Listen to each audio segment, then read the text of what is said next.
যাচ্ছিলাম বিভূতিভূষণ মেলায়। আমার তো মেলা ঘোরা শেষই হচ্ছে না, সবাই আমার ভিডিও দেখে সেটা বুঝতেই পারছো। এই বিভূতিভূষণ মেলাতে আমি প্রত্যেকবারই যাই।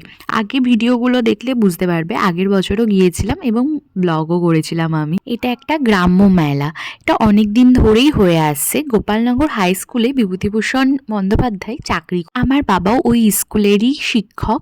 আর শুনেছি যে বহুদিন থেকেই নাকি এই মেলাটা হয়ে আসছে। প্রত্যেক বছরই এই 25শে ডিসেম্বরের টাইম থেকে 31শে ডিসেম্বর পর্যন্ত মেলাটা হয়। প্রথমে ঢুকেই তো বিভিন্ন সব দোকানগুলোতে ঢুকছিলাম, বিশেষ করে আমাদের এই কাপগুলো বেশি পছন্দ হচ্ছিল। এই কাপগুলো জানো তো 10 টাকা দিয়ে কিনেছি, কি ভালো হয়েছে না বলো সবাই। আর এই পুতুলগুলো 100 টাকা করে, এগুলোও খুব সুন্দর লাগছিল। আমরা তো শুধু ভাবছিলাম কিসের দোকান বসেনি, তোমরা তো দেখতেই পাচ্ছ কত বিভিন্ন রকমের দোকান, নাগরদোলনা। তারপরে গিয়েছিলাম আমরা একটা পানের দোকানে। সৌমিকি কিনবে দিদার জন্য পান, আর আমি মায়ের জন্য নিয়েছিলাম পান। দুটো মিষ্টি পান নিয়েছিলাম, মিষ্টি পান খেতে মারা ভালোবাসে, ওই জন্যই আমরা নিয়েছিলাম দুটো মিষ্টি পান। তারপরে তো একটু আধটু পেট পুজোও করতে হবে, প্রথমে নিয়েছিলাম এই ঘুগনিটা, খুব একটা ভালো ছিল না।